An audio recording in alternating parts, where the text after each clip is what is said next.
السلام علیکم ورحمۃ اللہ وبرکاتہ. بسم اللہ الرحمن الرحیم. الحمد للہ والصلاة والسلام علی رسول اللہ وعلی آلہ واصحابہ اجمعین. محترم سامعین کرام، میرا موضوع ہے قرآن کی مختصر تفسیر، پارہ نمبر 24.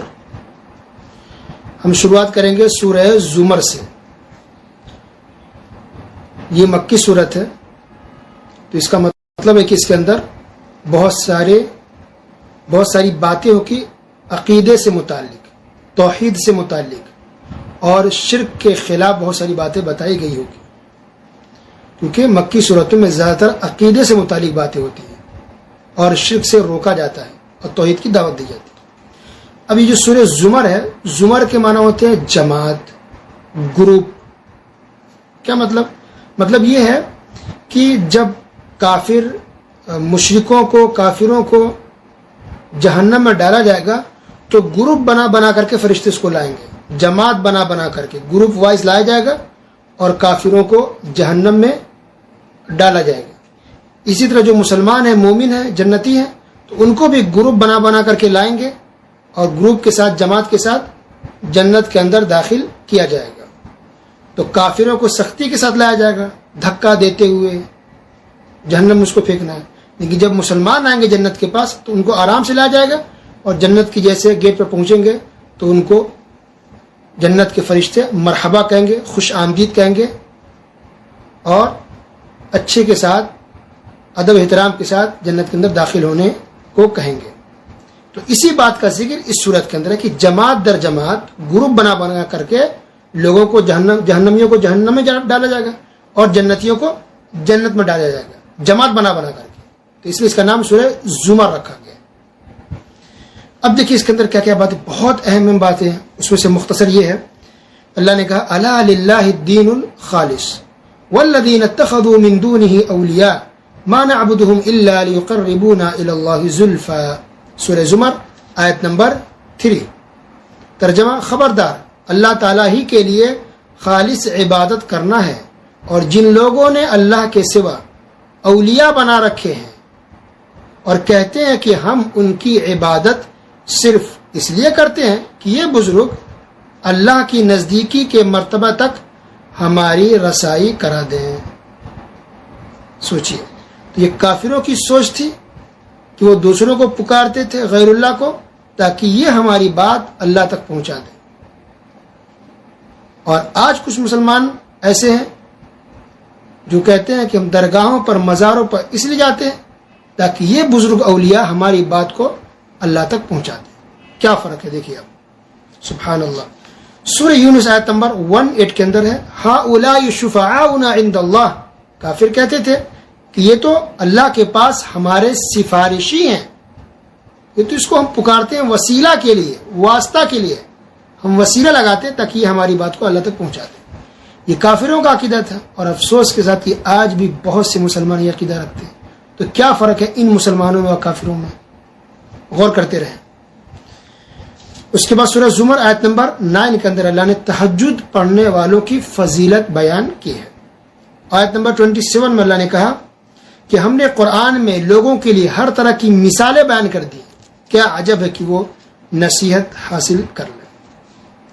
آیت نمبر 30 کے اندر ہے نبی صلی اللہ علیہ وسلم کی وفات کے بارے میں کہ آپ بھی وفات پانے والے، انک میت وانہم میتون، یقیناً آپ بھی وفات پائیں گے اور یہ لوگ بھی مرنے والے ہیں. تو یہ آیت اس وقت نازل ہوئی جب نبی صلی اللہ علیہ وسلم زندہ تھے، باحیات تھے. وفات سے پہلے کی بات ہے. قرآن مکمل ہو گیا، شریعت مکمل ہو گئی، تو نبی صلی اللہ علیہ وسلم کی وفات ہوئی اور صحابہ کرام نے ان کو دفن کیا. ان کی قبر آج بھی موجود ہے. لیکن اس کے باوجود بھی کچھ مسلمان کیا عقیدہ رکھتے ہیں کہ وفات نہ کہو، نبی کو کہو پردہ فرما گئے. استغفر اللہ. انک میت، لفظ میت اللہ تعالیٰ نے استعمال کیا ہے نبی صلی اللہ علیہ وسلم کے لیے. گویا کہ وفات کا لفظ استعمال کرنا نبی کے لیے یہ کوئی گستاخی کی بات نہیں ہے، یہ تو قرآن میں استعمال ہوا، ایک جگہ نہیں کئی جگہ. تو نبی صلی اللہ علیہ وسلم وفات پا چکے ہیں، پردہ نہیں فرمائے، اور سب کو وفات پانا ہے، اور وفات پانے میں کوئی گستاخی والی بات نہیں ہے. تو اس طرح سے پارہ نمبر 23 مکمل ہوا. اب ہم انٹری کرتے ہیں پارہ نمبر 24 میں، 24 میں. شروع میں اللہ نے بیان کیا الیس اللہ بکاف عبده ويخوفونك بالذين من دونه ومن يضلل الله فما له من هاد. سورہ زمر آیت نمبر 36. کیا اللہ تعالیٰ اپنے بندے کے لیے کافی نہیں ہے؟ یہ لوگ آپ کو اللہ کے سوا اوروں سے ڈرا رہے ہیں، اور جسے اللہ گمراہ کر دے اس کی رہنمائی کرنے والا کوئی نہیں. تو ہم سب کے لیے، خود نبی صلی اللہ علیہ وسلم کے لیے کون کافی ہے؟ اللہ تعالیٰ. اور نبی صلی اللہ علیہ وسلم کو بھی لوگ ڈراتے تھے کہ اس کے خلاف نہ بولو، اس کے خلاف نہ بولو. کیوں کہتے ہو کہ یہ شرک ہے؟ کیوں کہتے ہو کہ یہ کفر ہے؟ تو لوگ ڈراتے تھے کہ ایسے بولو گے تو ہمارے دیوی دیوتاؤں کی بد دعا تمہیں لگ جائے گی، تمہارا نقصان ہو جائے گا، برباد ہو جاؤ گے. اس سب کے خلاف مت بولو، مت کہو کہ یہ شرک ہے، یہ کفر ہے، یہ غلط ہے، ورنہ مر جاؤ گے، یہ ہو جائے گا، تباہ ہو جاؤ گے، برباد. لوگ ڈراتے تھے نبی صلی اللہ علیہ وسلم کو. آج بھی دیکھیے سیم یہی طریقہ کچھ مسلمانوں نے اپنایا ہے کہ اگر آپ سمجھاتے ہیں کہ درگاہ صحیح نہیں ہے، مزار کا تصور اسلام میں نہیں ہے، اولیاؤں کی قبروں پر جانا، چادر چڑھانا، پھول چڑھانا، یہ سب صحیح نہیں ہے، تو وہ لوگ ڈرانے لگ جاتے. خود ہی وہ لوگ ہم لوگوں کو ڈراتے کہ ان کی بد دعا لگ جائے گی، تم ہلاک و برباد ہو جاؤ گے. یہ حال ہے. سیم وہی باتیں جو کافر کرتے تھے آج کچھ مسلمان کر رہے ہیں. انا للہ و انا الیہ راجعون. جب ایک انسان کی جب وفات ہو جاتی ہے نا، چاہے کتنے بڑا بزرگ ولی ہو، آپ کو ایک گلاس پانی بھی نہیں دے سکتے. مکھی بھی بیٹھ جائے ان کی قبر پر تو مکھی کو بھی نہیں ہٹا سکتے. تو پھر آپ کی پریشانی کو کیسے سن سکتے؟ سوال ہی پیدا نہیں ہوتا. یہ اللہ کا نظام سسٹم ہے. اس کے بعد اللہ نے کہا، پھر دیکھیے توحید اور عقیدے کی بات، وَلَئِن سَأَلْتَهُم مَّنْ خَلَقَ السَّمَاوَاتِ وَالْأَرْضَ لَيَقُولُنَّ اللَّهُ. سورہ زمر آیت نمبر 38. کہ اے نبی اگر پوچھیں گے آپ ان لوگوں سے، ان کافروں سے، غیر مسلموں سے، کہ زمین اور آسمانوں کو کس نے پیدا کیا، لَيَقُولُنَّ اللَّهُ، لام تاکید، نون تاکید، کہ ضرور یہ لوگ یہی جواب دیں گے یہ غیر مسلم کہ اللہ تعالیٰ نے ہی پیدا کیا ہے زمین آسمان کو. اللہ اکبر. گویا پتہ چلا کہ ہم اللہ کو جو رب مان رہے ہیں نا، یہ ہمارے مسلمان ہونے کے لیے کافی نہیں ہے. رب تو کافر بھی مانتے تھے، غیر مسلم بھی، بلکہ مسلمان ہونے کے لیے یہ بھی ضروری ہے کہ ہم شرک نہ کریں. مسلمان رہنے کے لیے یہ بھی ضروری ہے کہ ہر طرح کی عبادت صرف اللہ کے لیے کریں.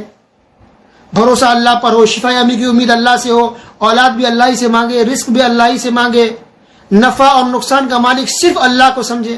یہ مولا علی کا نعرہ لگانا، یا علی المدد، یا حسین المدد، یا غوث اعظم المدد، یہ نعرے جو لگا رہے نا، انسان مسلمان نہیں ہو سکتا. اب رب مان رہے ہیں، رب تو کافر بھی مانتے تھے. شرک نہ کریں، توحید الوہیت، یہ سب سے اہم بات ہے.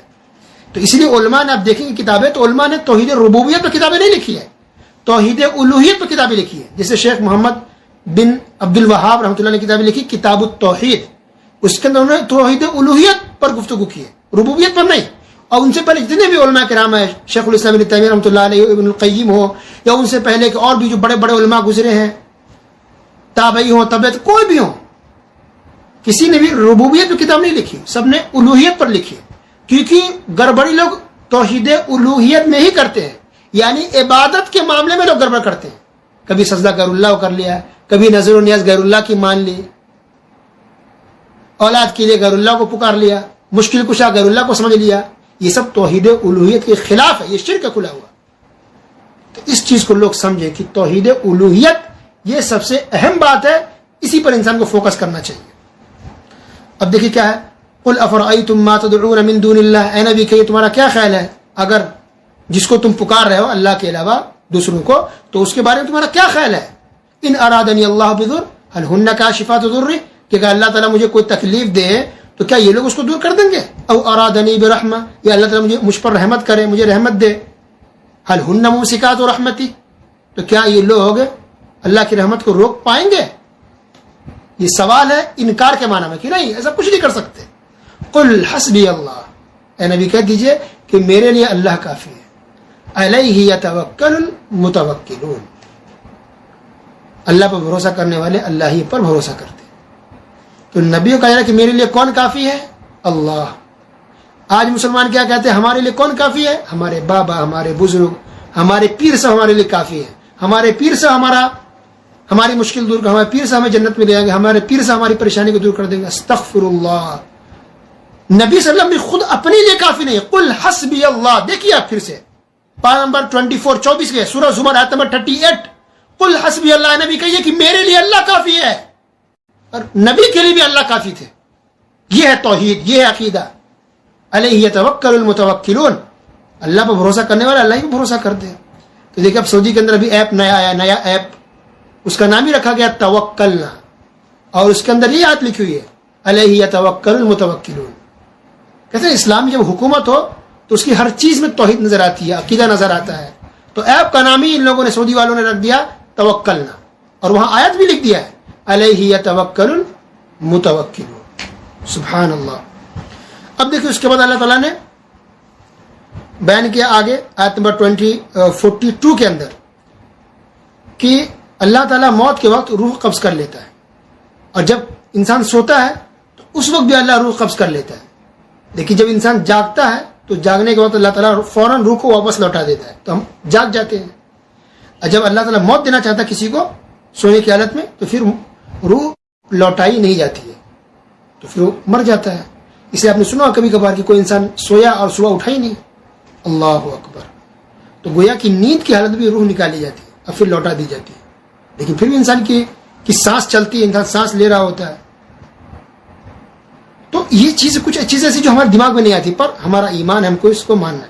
اس لیے جب ہم سو رہے ہوتے ہیں نیند میں بالکل پتہ نہیں چلتا سائڈ میں کون آیا، کون گیا، کون سامان اٹھایا، ہمیں کچھ پتہ نہیں چلتا، خبر ہی نہیں ہوتی ہے، احساس ہی نہیں ہوتا. اللہ اکبر. کہ اللہ کا نظام ہے، سسٹم ہے، اللہ کے سامنے انسان سب کا سب مجبور ہے، لاچار ہے. کورونا وائرس دیکھیے، پہلے دیکھیں نا، ہر چیز میں اللہ کی حکمت ہوتی ہے. ہم دعا کرتے ہیں کہ اللہ تعالیٰ سب کو محفوظ رکھے، کوئی بھی ہو، حتیٰ غیر مسلم بھی ہو، اللہ اس کو بھی محفوظ رکھے. اللہ سب کو، کیونکہ محفوظ اللہ ہی رکھ سکتا، کوئی اور نہیں رکھ سکتا. تو جہاں موتیں ہو رہی ہیں، بیماری آ رہی، لوگ پریشان ہیں، ہم تو دعا ہی کریں گے. لیکن دیکھیں اس کے اندر بھی کچھ فائدے ہیں اگر دیکھیں تو. کیسے؟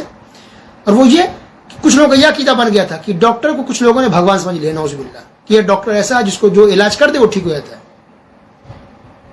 عقیدہ خراب ہو گئے تھے کہ دوائیاں، لوگوں کا بھروسہ دوائیوں پر ہو گیا تھا کہ ہم دوا کھائیں گے ٹھیک ہو جائیں گے. اللہ سے بھروسہ کم ہو گیا تھا. اب کیا پتا چلا کہ نہیں، کوئی ڈاکٹر دنیا کچھ نہیں کر سکتا جب تک کہ اللہ شفا نہ دے. کوئی دوا کچھ نہیں کر سکتی جب تک کہ اللہ شفا نہ دے. پھر بہت ساری جو برائی کے اڈے بنے ہوئے تھے دنیا کے اندر، کورونا وائرس کے دیکھیے وہ برائی کے اڈے بند ہو گئے. اسی طرح بہت سے ملکوں میں مسلمانوں پر ظلم ہو رہا تھا، ان کو گولیوں سے، بندوقوں سے، بموں سے مارا جا رہا تھا. دیکھیے الحمدللہ ابھی سب کے سب رک گئے، بند ہو گئے. تو بہت سارے فائدے بھی اس کے ہو رہے ہیں. جہاں بہت سے نقصان ہیں وہاں بہت سارے لوگ محفوظ بھی ہیں. اللہ ہم سب کی حفاظت فرمائے اور سیدھے راستے پر چلائے، آمین. پھر اللہ نے دیکھیے سفارش کا ذکر کیا، قل للہ الشفاعۃ جمیعا، تمام سفارش کا مختار اللہ ہی تعالیٰ ہے. آیت نمبر 44. تو شفاعت کی بات بھی بار بار کی جاتی ہے، انسان کو سمجھنا چاہیے. اب دیکھیے آگے بات ہو رہی ہے مغفرت کے بارے میں. انسان ہے، بہت سارے گناہ ہو جاتے ہیں انسانوں سے، گناہ پہ گناہ ہوتا ہے. مایوس نہیں ہونا چاہیے، نہ انسان سوسائڈ کرے، خودکشی نہیں کرے، اور نہ ہی اللہ کی رحمت سے مایوس ہو، بلکہ سچی اگر توبہ کرے تو اللہ معاف کر دیتا ہے. چاہے کتنا بھی بڑا آپ سے گناہ ہو گیا ہو، چوری ہو، ڈکیتی ہو، مار پیٹ ہو، کچھ بھی ہو گیا ہو، یا نعوذ باللہ نہ کرے کسی سے زنا تک ہو گیا ہو، تب بھی مغفرت ہے، بخشش ہے. کیا دلیل ہے؟ دیکھیے سورہ زمر آیت نمبر 53، قل یا عبادی الذین اسرفوا علی انفسہم لا تقنطوا من رحمت اللہ ان اللہ یغفر الذنوب جمیعا انہ هو الغفور الرحیم. کہ اے نبی کہہ دیجئے کہ اے میرے بندو جنہوں نے اپنے نفسوں پر اسراف کیا، یعنی بہت زیادہ گناہ کر لیا، گناہ میں ڈوب گئے، اللہ کی رحمت سے مایوس مت ہو. کیوں؟ ان اللہ یغفر الذنوب جمیعا، بے شک اللہ تعالیٰ تمام سارے کے سارے گناہ کو معاف فرما دے گا. اللہ تعالیٰ بخشنے والا اور رحم کرنے والا ہے. سبحان اللہ. تو پتہ چلا کہ انسان سے گناہ جتنا بھی ہو جائے، جتنے بھی بڑے بڑے زنا تک بھی اگر ہو گیا ہو، تو انسان اگر سچی توبہ، اس کو توبہ یہ نہیں کہ ہم چلو ہم گناہ کرتے اللہ سے معافی مانگ لیں گے، ایسا نہیں ہوتا ہے. گناہ ہو گیا انسان سے، جانے انجانے میں شیطان نے بھٹکا دیا، انسان بہک گیا، بھٹک گیا، تو انسان کے دل میں اللہ کا ڈر، خوف آ گیا. اب توبہ کرے، سچی توبہ ایمان کے ساتھ اللہ سے ڈرتے ہوئے، تو اللہ تعالیٰ معاف کر دیتا ہے.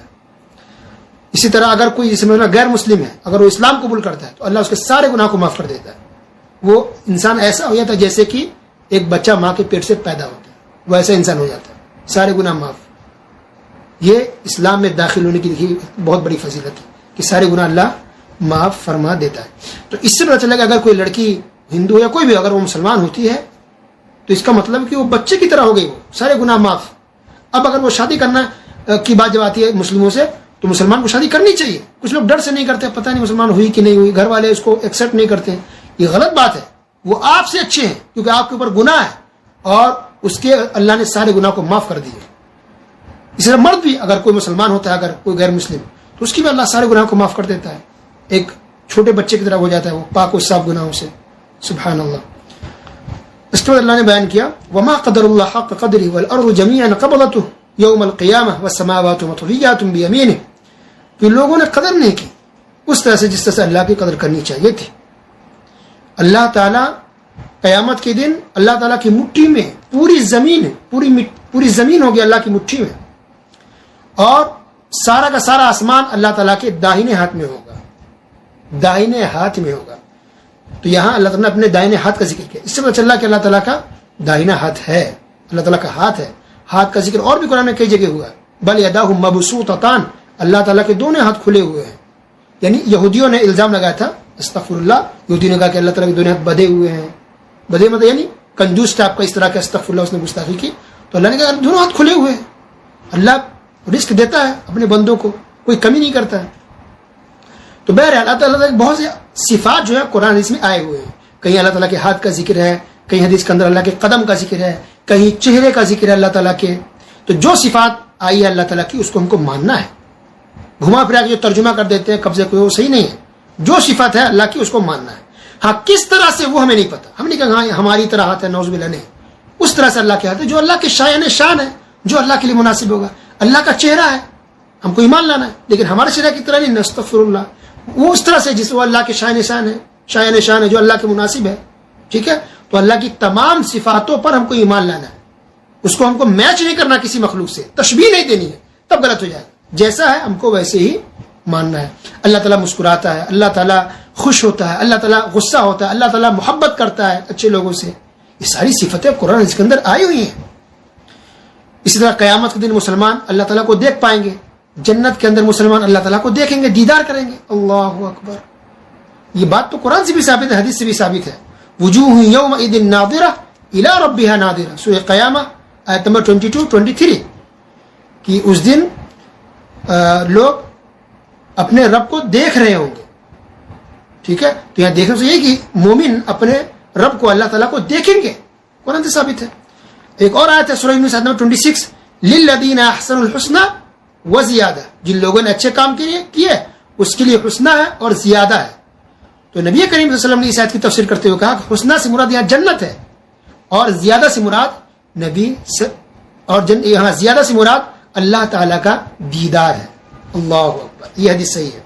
اس کے اور بھی کئی حدیثوں سے ثابت ہے, متواتر حدیثیں ہیں, متواتر, کہ مومن مسلمان اپنے رب کو دیکھیں گے قیامت کے دن بھی, یعنی میدان محشر میں بھی, اور جنت کے اندر بھی. بلکہ نبی صلی اللہ علیہ وسلم تو یہاں تک کہہ دیا کہ تم لوگ اپنے رب کو, سبق نم سے کہا کہ تم لوگ اپنے رب کو ایسے دیکھو گے صاف طور پر جیسے کہ تم 14ویں چاند کو دیکھتے ہو, اور 14ویں کے چاند کو دیکھنے میں تمہیں کوئی پریشانی نہیں ہوتی, بہت اچھے سے دیکھ پاتے ہو. اسی طرح مسلمان اور تم لوگ جنت کے اندر اپنے رب کو, اللہ تعالیٰ کو دیکھ پاؤ گے. اللہ اکبر. اللہ تعالیٰ کہے گا جنت کے اندر جنتیوں سے کیا تمہیں سب کچھ مل گیا اور کچھ چاہیے, بولو. تو جنتی کہیں گے اللہ اب کیا چاہیے, سب کچھ مل گیا. تو اللہ کہے گا ایک چیز باقی. کہا کیا؟ تو اللہ تعالیٰ اپنے سامنے سے حجاب پردے کو ہٹائے گا, اور پھر جنتی اپنے رب کو, اللہ تعالیٰ کو صاف صاف سامنے دیکھیں گے. دیکھ کر کے مسلمان مومن اللہ کے سامنے سجدے میں گر جائیں گے. اللہ, یہ آنکھیں ترس رہی اپنے رب کو, اللہ تعالیٰ کو دیکھنے کے لیے. دل تڑپتا ہے, تمنا ہوتی ہے کہ اپنے رب کو دیکھیں, اللہ تعالیٰ کو دیکھیں, اللہ کیسا دکھتا ہے, کیسا اللہ تعالیٰ, اپنے رب کو ہم دیکھ پائیں. سبحان اللہ. لیکن انشاءاللہ یہ ہماری تمنا ہے, اللہ تعالیٰ پوری کرے گا میدان محشر میں اور جنت میں. اللہ ہماری دعا کو قبول فرما. اللہ ہم سب کو, اے اللہ تو اپنا دیدار نصیب فرما. آمین یا رب العالمین. اسی طرح اور بھی بہت ساری باتیں ہیں, اس میں سے ایک یہ بھی ہے کہ سور پھونکا جائے گا. وَنُفِخَ فِي الصُّورِ فَصَعِقَ مَن فِي السَّمَاوَاتِ وَمَن فِي الْأَرْضِ إِلَّا مَن شَاءَ اللَّهُ. سور پھونکا جائے گا, ایک بار سور پھونکا جائے گا تو سارے کے سارے مر جائیں گے. پھر دوبارہ فرشتے سور پھونکیں گے اللہ کے حکم سے, تو سارے کے سارے زندہ ہو کر کے کھڑے ہو جائیں گے. اللہ اکبر. اس کے بعد یہ بھی کہا گیا جہنم کے دروازے جو ہے یاد رکھیے 7 دروازے ہیں جہنم کے, اور 8 دروازے ہیں جنت کے. ٹھیک ہے. اب ہم آگے چلتے ہیں. سورہ مؤمن، یہ سورت مکی ہے. اللہ تعالیٰ نے اس کے اندر بہت ساری اہم باتیں ذکر کی. ان میں سے کچھ یہ اس طرح سے ہے: الذین یحملون العرش ومن حوله یسبحون بحمد ربهم ویؤمنون به ویستغفرون للذین آمنوا، کہ اللہ تعالیٰ کے عرش کو فرشتے اٹھائے ہوئے ہیں. تو جو فرشتے اللہ تعالیٰ کے عرش کو اٹھائے ہوئے ہیں وہ فرشتے، اور اس کے آس پاس جو فرشتے ہیں وہ سب کے سب کیا کرتے ہیں؟ اللہ کی تسبیح بیان کرتے ہیں، اللہ تعالیٰ کی حمد و ثنا بیان کرتے رہتے ہیں، اور مومنوں کے لیے، مسلمانوں کے لیے مغفرت طلب کرتے رہتے ہیں. کہتے ہیں اللہ مومنوں کو، مسلمانوں کو بخش دے. کون فرشتے؟ جو اللہ تعالیٰ کے عرش کو اٹھائے ہوئے ہیں، اور اس کے آس پاس جو دوسرے فرشتے ہیں وہ اللہ سے کہتے ہیں اللہ مومنوں کو، مسلمانوں کو اللہ معاف فرما دے. اللہ، کتنی بڑی بات. اس وجہ اللہ کی مسلمانوں اور مومن، چاہے وہ مرد ہو یا عورت ہو، لڑکا لڑکی ہو، اس سے کتنا اونچا مقام سمجھ میں آتا ہے کہ اللہ تعالیٰ کے جو فرشتے اٹھائے ہوئے ہیں وہ ہمارے لیے دعائیں کرتے ہیں کہ اللہ اس کو بخش دے، اللہ معاف فرما دے. سبحان اللہ، بہت بڑی بات ہے. تو سنن ابی داؤد حدیث نمبر 4727 حدیث ہے. اس کے اندر یہ ہے کہ اللہ کے رسول صلی اللہ علیہ وسلم نے کہا کہ جو فرشتے اللہ تعالیٰ کے عرش کو اٹھائے ہوئے ہیں وہ اتنے بڑے ہیں کہ انما بین شحمت اذنہ الی عاتقہ مسیرۃ 700 عام، کہ اس فرشتے کے کان اور کندھا، کان اور شولڈر، کندھا کے بیچ میں اتنی دوری ہے جتنا کہ 700 سال تک انسان سفر کرے. 700 سال تک سفر کرنے کے برابر دوری ہے کان اور کندھے کے بیچ میں سے. تو پورے فرشتے پھر کتنے لمبے ہوں گے، اللہ اکبر. اور پھر اللہ کا عرش کتنا بڑا ہوگا. سبحان اللہ، عقل میں بات آنے والی نہیں ہے. ہمارا ایمان ہم کو لانا ہے. اس لیے کہتے ہیں نا اللہ عرش پر ہے، مان جاؤ، یہی صحیح عقیدہ ہے. اور غلط عقیدے مت پھیلاؤ کہ اللہ ہر جگہ موجود ہے. استغفر اللہ. اس کے علاوہ بھی بہت ساری باتیں بیان کی گئی ہے اس کے اندر. اس میں سے ایک دعا کا بھی ذکر اللہ نے کیا، وقال ربکم ادعونی استجب لکم، کہ تمہارے رب نے کہا کہ مجھ سے دعا مانگو، میں تمہاری دعاؤں کو قبول کروں گا. ہم سب ڈائریکٹ اللہ سے دعا مانگے، اللہ ڈائریکٹ دعا قبول کرتا ہے. کسی درگاہ اور مزار پر جانے کی ضرورت نہیں، بلکہ وہ کھلا ہوا شرک ہے. بلکہ سیدھی سی بات یہ ہے کہ درگاہ مزار کا تصور اسلام میں ہے ہی نہیں، بنانا ہی نہیں چاہیے، بالکل غلط ہے. یہ یہودیوں کا اور کرسچن کا طریقہ ہے. وہ لوگ اپنے نبیوں اور بزرگوں کی قبروں پر درگاہ مزار بناتے تھے. اس کے بعد ہے حامیم سجدہ. یہ صورت بھی مکی ہے. اس کا سبب نزول یہ ہے، بلکہ اس کے بارے میں یہ بتائی جاتی، مفسرین نے لکھی ہے کہ مشرکوں نے میٹنگ کی ایک، اور میٹنگ کرنے کے بعد اپنے میں سے ایک شخص کو بھیجا جس کا نام تھا عتبہ بن ربیعہ. عتبہ بن ربیعہ کو نبی صلی اللہ علیہ وسلم کے پاس بھیجا میٹنگ کرنے کے بعد. آ کر کے کہا نبی صلی اللہ علیہ وسلم سے کہ محمد آپ کو کیا چاہیے بولیے. دولت چاہیے ہم دیں گے، حکومت چاہیے وہ بھی ہم دے دیں گے، اگر خوبصورت عورت سے شادی کرنی ہے 1 نہیں 10 سے ہم شادی کرا دیں گے، یا اگر آپ بیمار ہیں جادو ہو گیا تو ہم آپ کا علاج کروا دیں گے فری میں. جو کچھ آپ کرنے کو ہم کرنے کو تیار، ہم سب کریں گے آپ کے لیے، بس آپ اسلام کو پھیلانا چھوڑ دیجیے، دین کا کام مت کیجیے. آپ یہ کہنا تھا اس کا کہ نبی صلی اللہ علیہ وسلم نے اس حامیم سجدہ سورت کی ابتدائی کچھ آیتوں کی تلاوت فرما دی اس کے سامنے. حامیم تنزیل من الرحمن الرحیم کتاب فصلت آیاته قرآنا عربیا لقوم یعلمون بشیرا ونذیرا فأعرض أكثرهم فهم لا يسمعون وقالوا قلوبنا في أكنة مما تدعونا إليه وفي آذاننا وقر ومن بيننا وبينك حجاب فاعمل إننا عاملون قل إنما أنا بشر مثلكم يوحى إلي أنما إلهكم إله واحد فاستقيموا إليه واستغفروه وويل للمشركين. کچھ آیتیں تلاوت کی. عتبہ بن ربیعہ واپس چلا گیا، جا کر کے اپنے لوگوں سے کہا کہ یہ کلام، یہ باتیں تو کسی انسان کا نہیں ہو سکتا، کسی انسان کی باتیں نہیں ہو سکتی، وہ شعر و شاعری نہیں ہو سکتی، یہ ضرور رب کی طرف سے. تو اب لوگوں نے اسی کو، اپنے آدمی کو ہی متہم کر دیا, کہا کہ تم پر بھی جادو ہو گیا, نبی نے تم پر بھی جادو کر دیا. استغفر اللہ. تو اس صورت کے اندر جو بہت ساری اہم باتیں, اس میں سے ایک یہ کہ قرآن اللہ کی طرف سے, انسان کی طرف سے نہیں. دوسری بات کہ محمد صلی اللہ علیہ وسلم اللہ کے سچے رسول ہیں. اور پھر آگے اللہ تعالیٰ نے کہا کہ جب کافر جہنم کے دروازے پر جب پہنچ جائیں گے, حتی اذا ما جاؤها شہد علیہم سمعهم وابصارهم وجلودهم بما كانوا يعملون, جب جہنم کے پاس جب کافر مشرکین پہنچیں گے تو کوشش کریں گے جھٹلانے کی, ہم نے شرک نہیں کیا, ہم نے کفر نہیں کیا. اللہ اس کے منہ پہ مہر لگا دے گا. یہ بات کل کے درس میں گزر چکی ہے. یہاں اللہ نے یہ کہا کہ ان کے کان گواہی دیں گے اس کے خلاف, اور ان کی آنکھیں, کافروں کی آنکھیں گواہی دیں گی اس کے خلاف, حتیٰ کہ اس کے جلد یعنی اس کے اسکن, چمڑے بھی اس کے خلاف گواہی دیں گے, جو اس نے گناہ کیے ہیں, دنیا کے اندر نافرمانی کی ہے. اللہ اکبر. اور پھر جہنم میں جو لوگ جائیں گے اس میں سے کچھ لوگ یہ بھی کہیں گے کہ اے اللہ, اے میرے رب, جن لوگوں نے دنیا میں مجھے گمراہ کیا ان لوگوں کو لا کر کے میرے قدموں کے نیچے رکھ دے تاکہ ہم اسے رون سکیں. اللہ اکبر, سبحان اللہ. اور پھر اس کے اندر یہ بات اللہ نے بیان کی کہ جو لوگ دنیا میں سب سے اچھے انسان وہ لوگ ہیں جو لوگوں کو اللہ کی طرف بلاتے ہیں, خود نیک عمل کرتے ہیں, اور مسلمان یہ دنیا میں سب سے اچھے لوگ ہیں. اللہ اکبر. جو دین کا کام کرتے ہیں, اسلام کو پھیلاتے ہیں, قرآن و حدیث کی بات لوگوں تک پہنچاتے ہیں, خود بھی نیک عمل کرتے ہیں, یہ دنیا میں سب سے افضل لوگ ہیں. اللہ تعالیٰ ہم سب کو نیک اور صالح اور دیندار بنائے. آمین. وصلی اللہ علی نبینا محمد وعلی آلہ